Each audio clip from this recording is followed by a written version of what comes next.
prática. Então, Paulo, no primeiro momento, no primeiro estágio, ele tinha uma verdade que ele queria impor. E era a verdade também de um.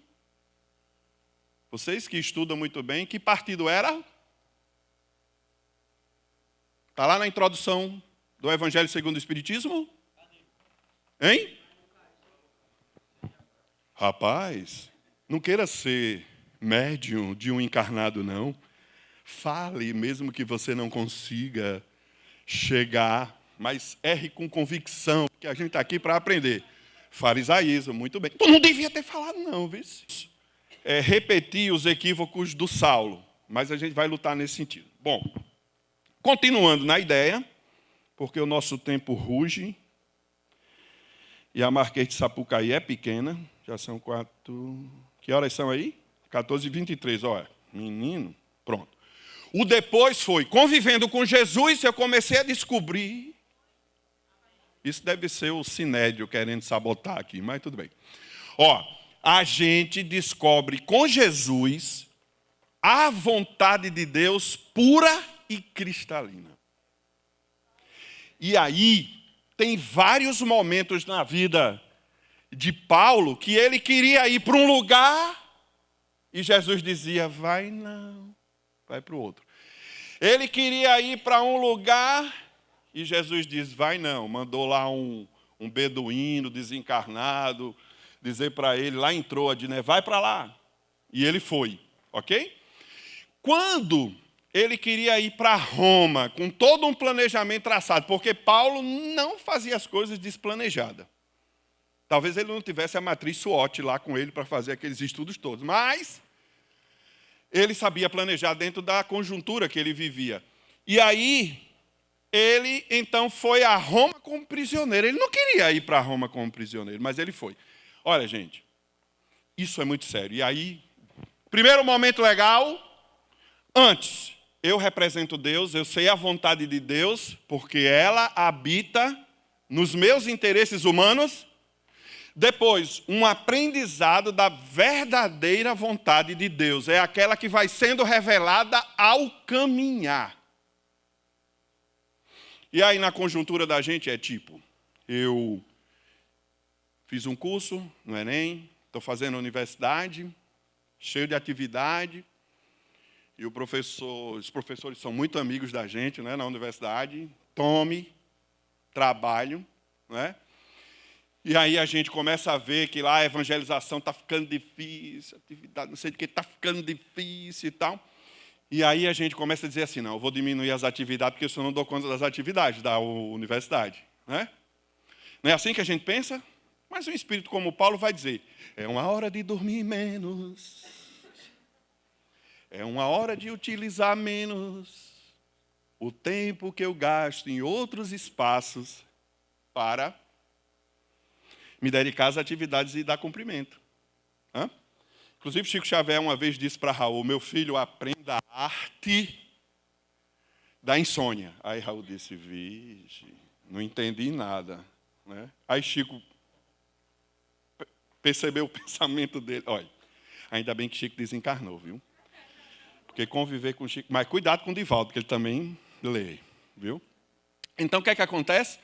Aí ele disse, não, meu filho, eu estou falando um dia que Jesus vai pedir que você atenda tanto os filhos do Calvário, que você tem que aprender a arte de dormir, menos para atender mais pessoas. Entende? Fiquem tranquilos, a gente, até agora, nenhuma revelação no sentido de uma missão nesse nível. Né? Então, vamos para a nossa, cuidar da família, dos estudos, do futuro. E muitas vezes, a gente vai descobrindo com a vida que eu quero isso... E a vida vai levando a gente para outro caminho. Quando a gente menos espera, vai se revelando outros elementos.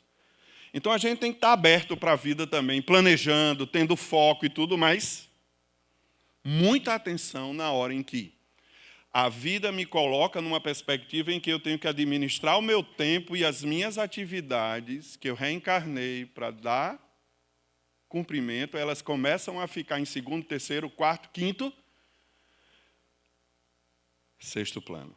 Só porque eu me apaixonei por uma pessoa maravilhosa. Entendeu? Aí depois se casa com essa pessoa. tem filho com essas pessoas, etc. Depois são os problemas da vida, né? Eu, de repente, enfrento um problema muito grave e aí eu tiro tudo. Muito cuidado com isso. A gente tem que administrar o tempo, mas isso é só um parênteses para preocupar vocês, viu? Não é para despreocupar, não. Então, tudo bem. Todo mundo entendeu esses dois, percebeu esses dois momentos? Podemos seguir? Alguém quer fazer alguma pergunta? Quer algum esclarecimento? Pois não. Calma. É bom, né? Iago vai falar. Diga, Iago. Não, que o senhor falou que Paulo, ele teve uma mudança de pensamento, mas como é que se deu essa mudança? Primeiro eu vou sugerir que você leia Paulo e Estevão. Sim, senhor. Leia, não deixe de ler, não. Pelo menos umas 2.000 vezes nessa encarnação. Eu sou novato ainda. Segundo, você vai perceber que essa transformação, a partir das portas de Damasco, foi um processo que ele foi conhecendo o Evangelho de Jesus, os relatos sobre Jesus, dos seguidores diretos de Jesus, e foi seguindo a vida dele, organizando a vida dele, lutando por isso, para que a vida dele fosse uma vivência desses ensinamentos. E a gente pode dizer hoje, com todos os relatos e estudos, que efetivamente ele deu um grande salto, porque até ele ser decapitado em Roma, pelo ano de 64, 65, por aí, ele era um homem que se dizia prisioneiro do Cristo, de Jesus, ou seja, o que Jesus mandasse ele fazia. Ele primeiro perguntava qual era o interesse de Jesus e já sabia. Em muitos momentos a resposta era mais rápida do que no WhatsApp. E a outra coisa é que ele interiorizou muito desses ensinamentos. Ok? Então, é um processo. Processo de libertação dele, de renovação dele, que é o nosso. Não, mas então, no caso, ele já tinha uma predisposição para aprender, né? Todos nós temos. Você não acredita, mas fique tranquilo. Deus acredita em você, Jesus acredita em você. E como você é da Paraíba? É? Do Movimento Espírita da Paraíba? Calma, rapaz. É da Paraíba? Então você tem mais Joana de Anjos para lhe ajudar nas horas que você tiver dúvida. Mas eu tenho 52 anos, enfrento lutas hoje, que eu ainda fico pensando, tu vai aguentar? Aí eu digo, na dúvida eu deixo para a galera decidir. E eu disse para minha filha um dia desse, seja sempre um rio na vida. Um rio. Porque o rio nunca quer controlar o curso dele, nem tampouco olha para um obstáculo e diz, eita, agora não dá não. Ela vai devagarinho, você finge que ele está parado. Mas enquanto está entrando água, ele está só subindo o nível. Depois ele passa. E nem tem interesse de destruir quem está na frente. O problema é se quem está na frente não tem força de segurar o volume de água agora maior, né? Então, confie. Porque se essa turma conseguiu, a gente consegue. Certo? E, melhor, essa turma está todinha do outro lado, só investindo na gente. É aquilo que Bezerra eternizou para a gente, né? E a tradição de Ismael, no Movimento Federativo Nacional. É simplesmente a caravana que nunca se dissolverá. Essa caravana de espíritos superiores, liderados por Jesus, seguidores dele de todos os tempos, nos assessoram. É só se conectar. E fique tranquilo, não precisa de conta de provedor de internet. Basta só orar e perseverar. Você vai ver. Quando a gente estiver desencarnado, a gente vai conversar de novo e vai ter muito assunto para ver sobre isso. Somos imortais ou não, né? Não é verdade? Morte para a gente é vida. Então, por favor, resolva esse trauma da morte. Bom, vamos lá. Antes e depois, seguindo em frente. Eu preciso mostrar para vocês um pouco do contexto. Deixa eu olhar aqui. 14h31, tem tempo ainda. E depois dos 15 ainda tenho 4 minutos, que eu calculei aqui, viu? Ok. Galera do bem, tem uma coisa impressionante que a gente descobre com essa epístola aos Gálatas. Os estudiosos dizem que ele deve ter escrito essa epístola. São duas. Mas a primeira especialmente, ou depois da primeira viagem, quando ele convive em Antioquia e tudo mais, eles voltam. Ou então, quando ele escreve a epístola aos Romanos, que ele já tem ido para Roma. Ou estava se preparando para ir, entendeu? As duas probabilidades são essas que os estudiosos colocam. Mas, Emmanuel, no livro Paulo e Estevão, e um dos objetivos de Emmanuel é resgatar alguns elementos históricos dessa história do cristianismo, ele vai dizer que houve o que a tradição católica chama de do primeiro concílio, mas que nós que seguimos Jesus numa perspectiva mais universalista, entendemos como a primeira reunião de trabalho, né, onde se debateu um dos graves problemas daquele tempo, que era a circuncisão. Deveriam ser circuncidados todos aqueles que não eram judeus, para serem considerados dignos de conviver com os cristãos judeus, ou não? E aí, quem gostar de história, se debruce, que aí vai ter vários elementos. A gente não tinha centro espírita naquela época, a gente não tinha templos religiosos fora do judaísmo. E aí, era óbvio que precisava da convivência dos chamados povos gentios ou não judeus, com povos como integrantes do judaísmo que já eram circuncidados desde criança. Pois é. Então, nesse processo, teve uma confusão grande. Quando você vai ler a epístola número 1 aos Gálatas e a 2, é quando Paulo começa efetivamente a debater que existia um grupo judaizante, ou seja, de judeus, que queriam transformar a prática do evangelho com elementos do judaísmo.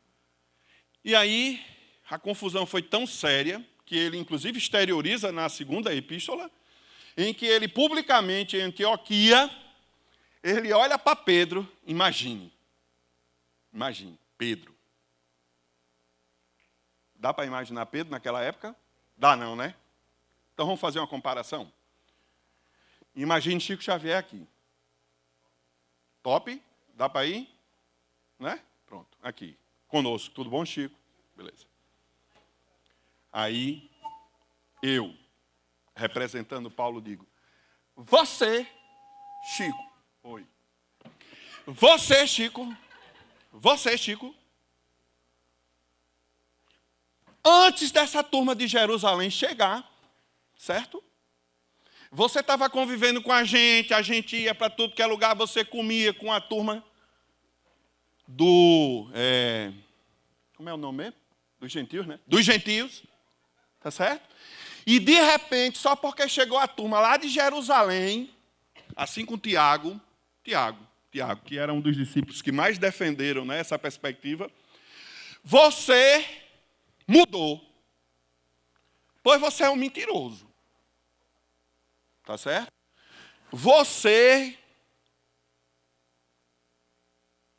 me diga agora, se o Paulo que eu estava conhecendo antes, desculpe, o Pedro, que eu estava conhecendo antes, e o que eu estou conhecendo agora, qual dos dois é verdadeiro? Mais ou menos assim. Ô, Chico, desculpe. Viu, Chico? Já não ia ser um problema grande, todo mundo ia dizer: mas rapaz, como é que Éden faz um negócio desse?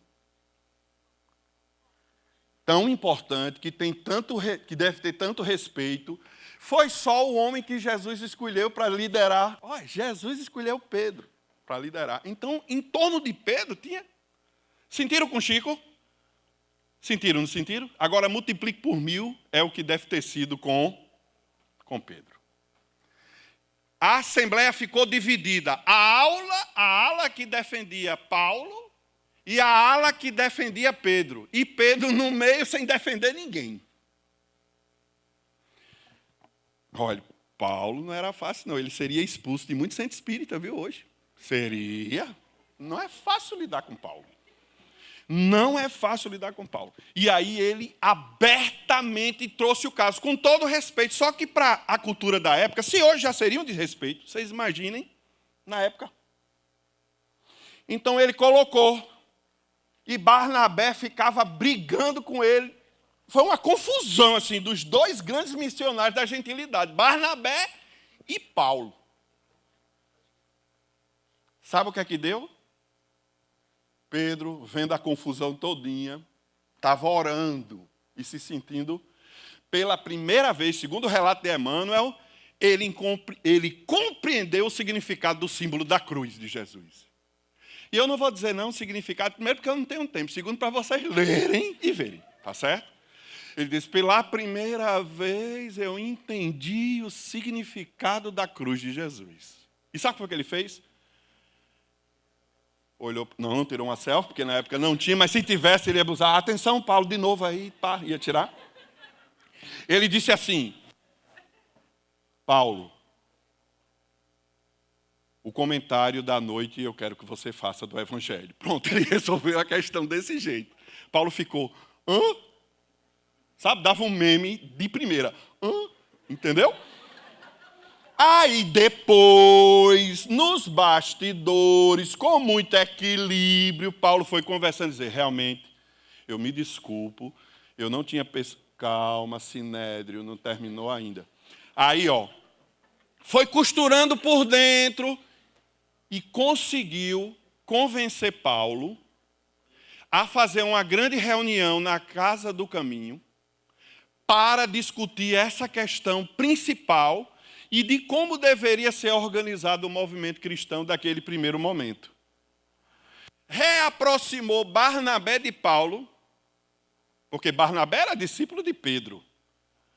E aí ele ficou mais tranquilo, ainda levou a galera de Jerusalém para Jerusalém, que era o melhor lugar deles mesmo, entendeu? Naquele contexto. Minha gente, a igreja de Antioquia era tão evoluída na vivência do Evangelho, que fenômenos de voz direta, chamado de pneumatofonia, aconteciam livremente. Vocês sabem o que é isso? Sabe nada? Pois vá lá ler para você ver como é que é o negócio. Impressionante. Aí veja. Quando a gente pega Emmanuel, a probabilidade dessa epístola ter sido escrita, as duas, no período posterior à grande primeira viagem, cresce, se fortalece. Sabe por quê? Porque se você pegar as duas, Paulo está debatendo o tempo todo essa questão da circuncisão. O perigo desse espírito judaizante que queria devorar esse movimento cristão da primeira hora, e ele sabia, e ele diz no texto, cuidado porque eu sei o que é isso.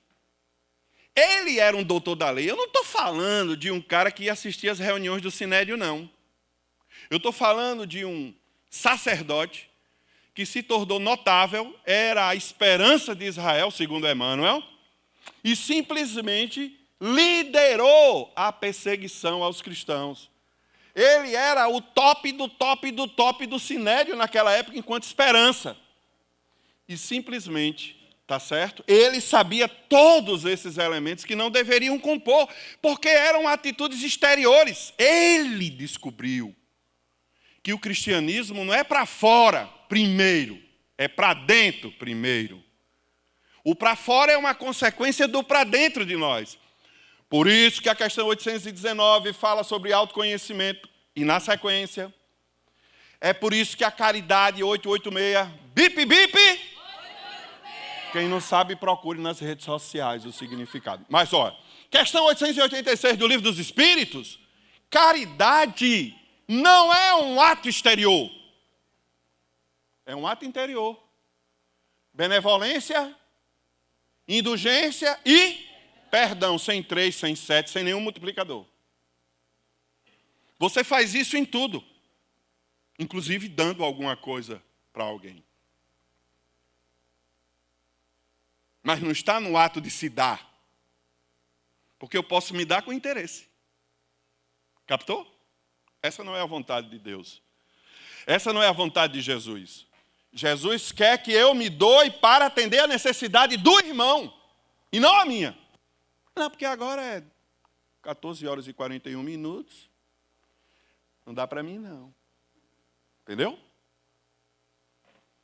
Se Jesus colocou ali naquela hora, você pode até raciocinar. Sim, sim, sim. Você faz um entendimento prévio, seja onde foi, e você depois esclarece para a pessoa e encontra outro caminho. Então, se você precisa conversar com seu irmãozinho que entrou no seu quarto e bagunçou tudo de novo, começando pelo estojo de maquiagem, você tem que ter tempo para amá-lo. E não só para fechar a porta e engolir a chave. Porque irmãozinho pequenininho ele se desmaterializa e entra no quarto, não sei como. Então, você tem que conquistar. Então, o nosso pai, a nossa mãe, que a gente não aguenta. A gente diz que ama, mas não aguenta. Tem horas, principalmente antes do Enem, que é horrível. Você já estudou, você já escolheu, você já sabe o que você quer, não sei o quê. Eu estou só perguntando assim, não é? Não estou pressionando. Né? Aí, eu quero ser tal profissão. Não, pelo amor de Deus, não faça isso não, vai morrer de fome. E eu não criei ninguém para morrer de fome, não é? Ou então aquela expressão mais profunda que existe no universo intergaláctico. Porque, olha, a ascensão de Skywalker foi triste. E eu estou falando para vocês porque eu assisti o primeiro filme. Não vão, a não ser se vocês quiserem se torturar. Aí tudo bem, tudo bem. Então, a pessoa chega para você, tá certo? E diz assim: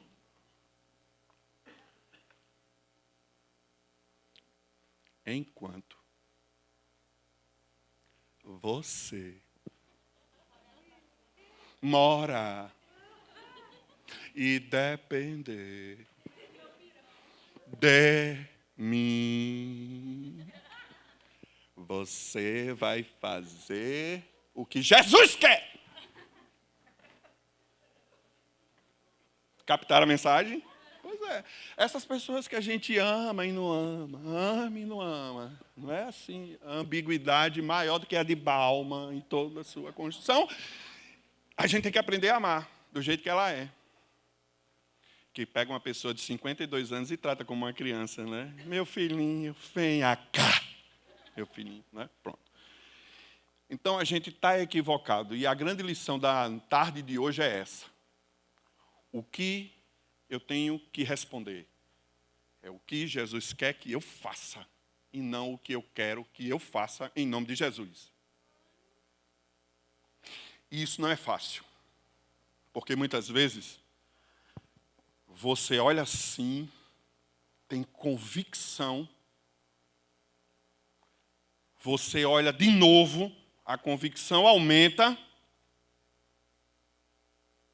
e você olha para o seu derredor e diz assim: se eu fizer isso que eu quero, as pessoas que convivem comigo mais diretamente vão sofrer. Talvez se percam. E aí eu digo: eu vou ter que renunciar? Pronto. Querem aprender a vontade de Jesus na vida de vocês? Aprendam a virtude da humildade e da renúncia. Agora, a renúncia não é assim: eu não vou comer esse docinho porque eu vou engordar e vou ter que caminhar mais 1 quilômetro. Não. Não é isso. Isso é necessidade da gente. Renúncia é você estar com fome, faz 1 mês que você não come. Eu estou crescendo as coisas só para a gente sentir o que é renúncia. Aparece aquele brigadeiro, para quem gosta de brigadeiro, pense aí no seu brigadeiro. Depois do almoço é até legal. Quem gosta de massa, aquele pastel de vento, não é, Cláudia? Aquela coisa maravilhosa que quando você vê, seu perispírito vibra em todos os centros energéticos, para você consumir aquele fluido cósmico universal condensado naquilo dali. E você olha assim e diz: eita, como é que eu posso comer se o meu irmão que está aqui do lado está com fome? Você não faz nem aquela pergunta: ei, tu faz quanto tempo que tu não come, hein? Não tem essa pergunta. Renúncia não é isso. Eu vou calcular aqui. Como é teu nome? Alisson, que é magrinho assim. Um dia eu fui também. Tem cara de quem não come muito. Mentira, né, Alisson? Então, ou verdade, né? E aí eu não pergunto quantos dias, ele diz 1 ano, irmão Ed. Então eu digo: agora você não vai comer não, viu? Não. Você está com necessidade, não tem nada que o impeça, porque você conquistou o brigadeiro, o último da galáxia. E você vai dizer: Alisson, por favor, é seu. Isso é renúncia. Esse negócio de que eu estou fazendo esforço danado para conviver com um povo, e aí eu renuncio de ir para ali, de ir para acolá. Não, isso não é renúncia. Renúncia é quando você pode fazer. Renúncia é quando você até deve fazer. Nada impede. Está tudo legal. Você precisa daquilo. Mas você diz assim, não. Eu vou dar para o meu irmão porque eu sinto que ele está precisando mais. Aí se o irmão disser, rapaz, divida o brigadeiro comigo, por favor, viu? Olha, se eu ainda não sou muito evoluído, a gente divide. Mas é diferente. A gente pensa que renúncia são coisas simples. Analise a renúncia de Paulo. Atenção, senhores passageiros que estão com outro microfone, por favor. Ali com a nossa amiga. Ali. E, além de tudo, além da renúncia, não sair falando. Porque tem algumas pessoas que dizem assim, eu deixei de ir para a Disney para poder comprar alguma coisa para os mais necessitados e sai espalhando. Vai para o Insta, vai para um monte de lugar, tira foto dizendo, olha, a gente doou não sei quanto. É a história da metáfora da mão esquerda, sem que a mão direita, né? A mão direita, a mão esquerda, etc. Isso. Então, isso é muito importante. Mas, como é teu nome?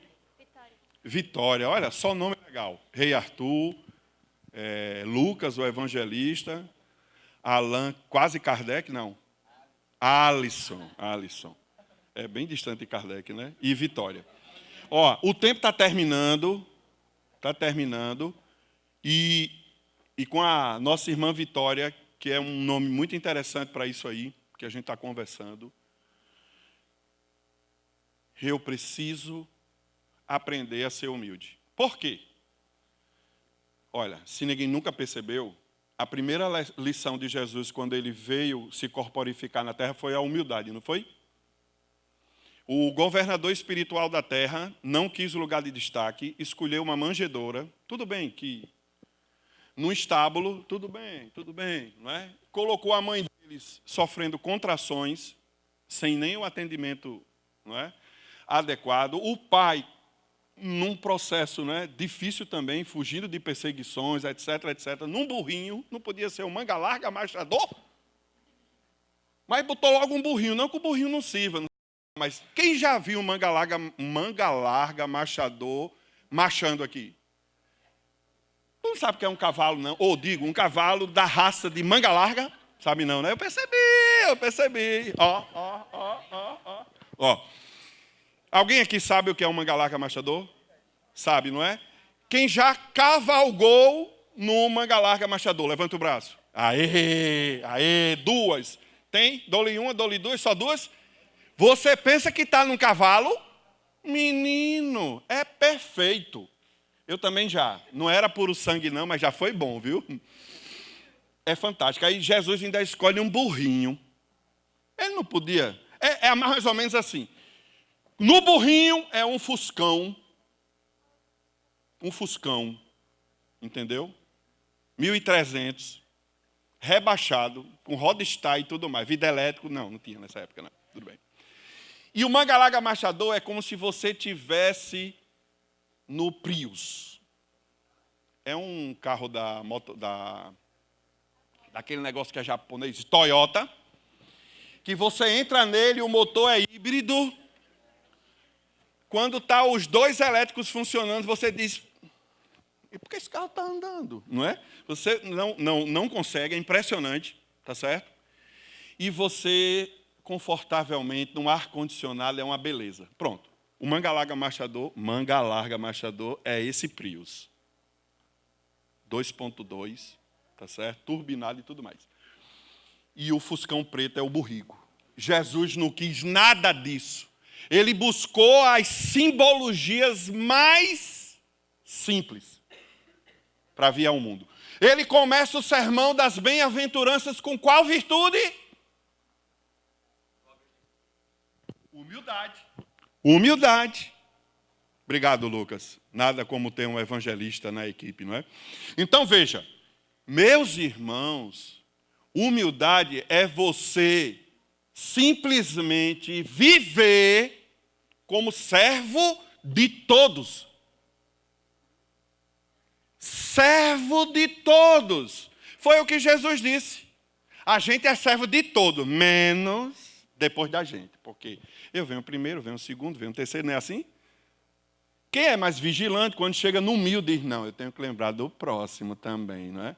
Vocês estão entendendo? E a gente finge que não sabe. Não, eu estou fazendo essa confissão em nome do movimento espírita brasileiro, porque é uma discussão muito importante, não é?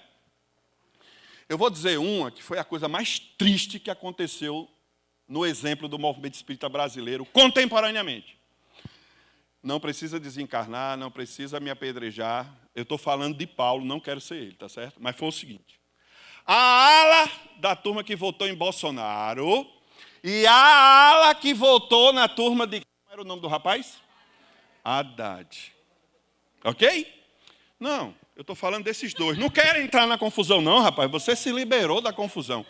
Aí o que foi que aconteceu? Você não é dessa turma, não é. Eu estou falando da turma que votou lá e da turma que votou aqui. Nas redes sociais, só caridade na salvação. Era assim. É para ver se ilumina. Ó, nós poderíamos ter dado o maior exemplo de respeito à diversidade de ideias e na hora H nós voltamos a dar na jugular do irmão só porque ele tem um voto diferente do meu. Eu não vou discutir aqui qual é a plataforma melhor, porque eu tenho um olhar, você tem outro. Eu não estou falando disso, eu estou falando do que Jesus quer da gente. Jesus quer que a gente fique brigando por partido. Eu sou judeu, você é isso, você é aquilo, você é... É assim que Jesus cuida da gente? Minha gente, a gente é espírita e devia saber disso. Até sabe, mas na hora da prática, não. Por quê? Nem somos humildes, nem queremos ser. Desculpe aí, viu? Eu estou falando de mim. E a outra coisa é, não gosta de renunciar. Não gosta. Mas a gente vive na tribuna dizendo que a humildade e a renúncia são coisas importantes. A gente precisa aprender com Paulo a viver isso. Viver, gente. A gente vai suar? Vai. A gente vai chorar? Vai. A gente vai rir? Vai. A gente vai brigar? Vai, porque espírito imperfeito briga distante, com ele mesmo no espelho. Ser ou não ser? Eis a questão. Ok? A gente vive brigando até com a gente. E quando a gente descobre quem somos nós, a gente diz, não é não. Não é não. Não é. Aí fica nessa confusão. Muitas vezes precisa de uma terapia, não é de leve. Precisa muitas vezes ir para atendimento fraterno através do diálogo. Mas a gente não vai porque a gente não quer ser visto lá. A pessoa, o presidente da Federação Espírita do Rio Grande do Norte, pede um atendimento fraterno através do diálogo. Porque o nome dele é Eden Lemos, porque ele está desesperado. Vocês já viram um negócio desse nas redes sociais? Não, é só assim. Estou aqui em João Pessoa, né, com jovens lindos, olha que maravilha. Mas quantos momentos da minha vida triste, difícil, que é só minha, que muitas vezes nem a minha família sabe, só os obsessores e os mentores sabem, vocês viram nas redes sociais. Vocês viram falando sobre isso. Eu sei que vocês são mais evoluídos do que eu, não tenho esses momentos, não é? Qual é a tendência da gente? Querer esconder das pessoas. Por quê? Porque a gente não tem coragem de se autoconhecer. Aí bota a culpa na mãe, no obsessor, o pobre do obsessor. Eu não, nem venho. Né?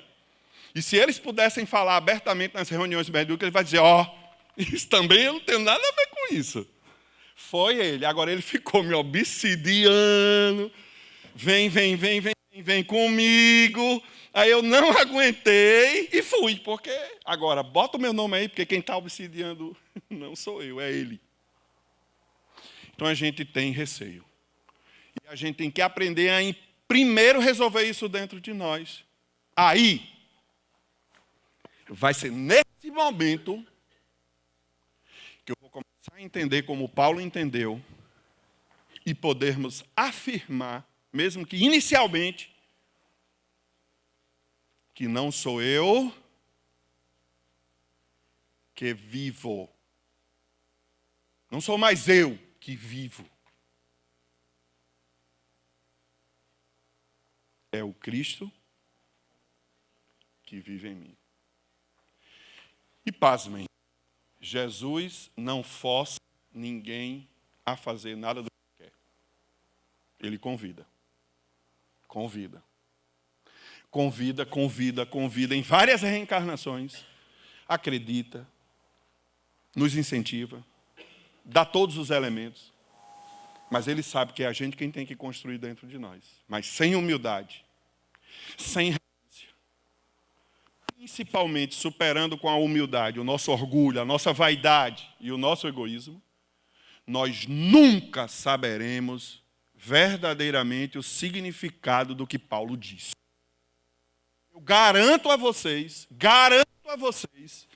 que se a gente não vencer essas duas imperfeições e conquistar essas duas virtudes, nunca nós vamos saber verdadeiramente o que é dizer: não sou eu,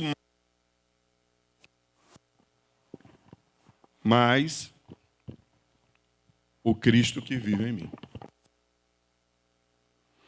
Nunca se esqueçam.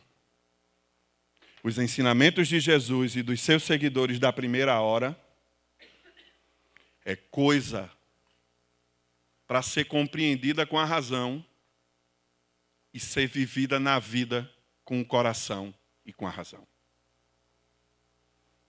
Nunca se esqueçam disso. Por favor, levantem-se e venham todos aqui e vamos dar um grande abraço. Chega. Sério, sério. Quem não conseguir pode ficar aí deitado, não tem problema. Eu quero que todo mundo, não é mão na mão, eu quero assim, ó, vem cá, por favor. Vem cá. Pode subir também. Não, mas eu quero um grande círculo aqui. É assim, ó. Vai juntando, vai juntando. Quem não der aqui em cima porque vai quebrar uma certa altura. Continua aí, continua. Isso. Segura aí, tá? Que eu vou ter que... Eu tenho 1 minuto, mas com mais 4 dá 5. Ó, eu quero que vocês se conectem agora com essa energia do contato físico mesmo. Ok? Sinta. Só a turma que está perto de mim é que vai ter problema com o suor. Vocês não. Mas são almas evoluídas que eu já escolhi a dedo. Se desmaiar, por favor. Não me... Isso. Pode ficar tranquilo. Se desmaiar, eu quero... Meus amores, vocês não tenham dúvidas quem está sentado e quem está em pé. Os jovens desencarnados, que vão reencarnar logo, logo, para entrar para o nosso time, aqui no corpo físico. Aqueles que desencarnaram e não conheceram o Espiritismo como nós, ou conheceram, que logo, logo também vão voltar.